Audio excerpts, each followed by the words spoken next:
In the summer of 1914, Europe found itself on the brink of catastrophe. A tangled web of alliances, national pride, and old rivalries set the stage for conflict, but few could foresee the devastation that awaited. As leaders made fateful decisions, armies mobilized, and the world plunged into what would become known as the Great War. Trench warfare, new deadly technologies, and unimaginable loss marked a generation, forever changing the course of history and the lives of millions. A single bullet changes everything. On June 28, 1914, a 19-year-old Serbian nationalist named Gavrilo Princip fired 2 shots that would echo across 4 years and claim over 17 million lives. But here's what most people don't know.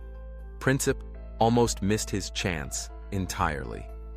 The assassination of Archduke Franz Ferdinand was supposed to fail. The original plot had already fallen apart, the conspirators scattered, and Princip was walking away in defeat when fate intervened.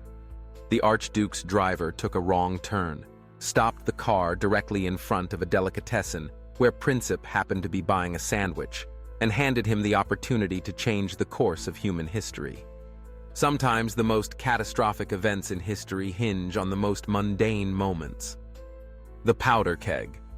Explodes Europe in 1914 was a tinderbox, wrapped in silk gloves and diplomatic niceties. The great powers had spent decades building an intricate web of alliances that were supposed to prevent war, but instead guaranteed that any regional conflict would become a continental catastrophe. When Austria-Hungary declared war on Serbia, Russia mobilized to protect its Slavic ally.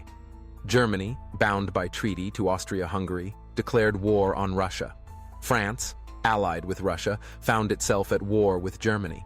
And when Germany invaded Belgium to outflank French defenses, Britain entered the conflict to honor its guarantee of Belgian neutrality.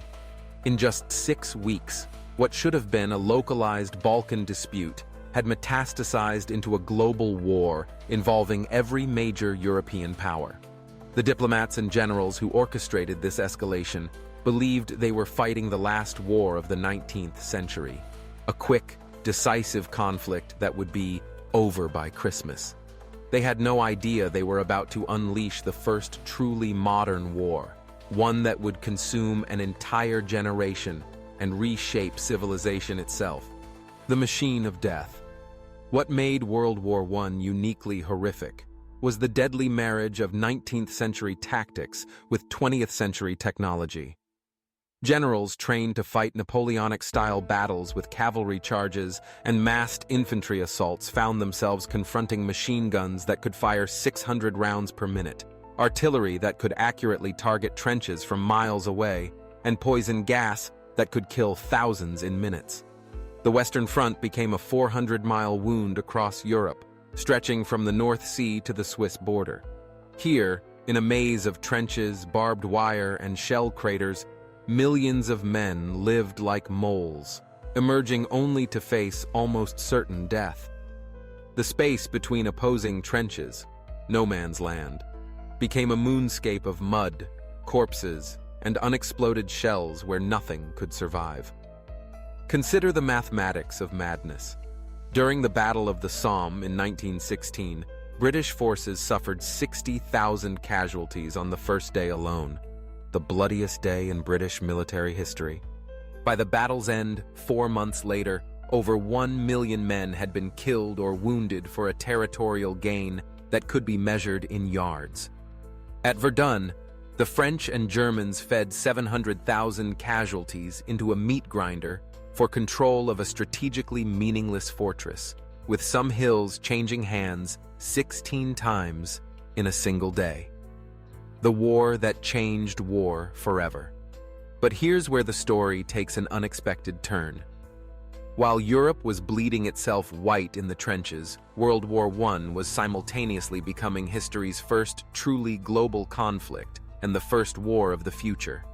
German U-boats were pioneering submarine warfare, sinking ships across the Atlantic and nearly starving Britain into submission.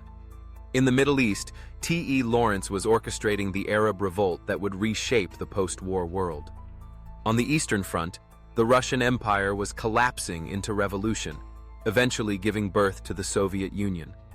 And in April 1917, the United States, fresh, wealthy, and untouched by the devastation, entered the war, tipping the balance and establishing itself as a world power.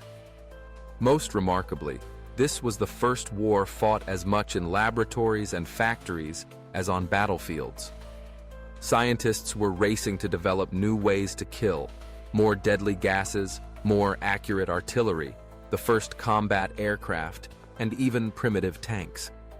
The war sparked innovations that would define the century to come, from radio communications to blood banks, from prosthetics to plastic surgery, from assembly line production to women's entry into the workforce. The human cost. Beyond the staggering casualty figures lies a more profound tragedy: the death of optimism itself. Before 1914, educated Europeans believed in progress, civilization, and the perfectibility of human nature. The war revealed humanity's capacity for industrialized slaughter on an unprecedented scale. An entire generation of young men, the poets, artists, and leaders who should have shaped the interwar years, lay buried in military cemeteries across Europe. The psychological trauma was equally devastating. For the first time in history, military physicians recognized what they called shell shock, what we now know as PTSD. Millions of survivors returned home carrying invisible wounds that would haunt them for decades. The old certainties about honor, glory, and noble sacrifice had been blown apart by high explosives and poison gas.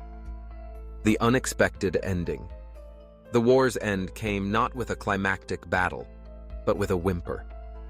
By 1918, all the major powers were exhausted. Germany's last desperate offensive had failed, its allies were collapsing, and revolution was spreading through its cities. When the armistice was signed at 11 a.m. on November 11, 1918, the guns finally fell silent after 1,565 days of continuous fighting. But the peace that followed was hardly peaceful.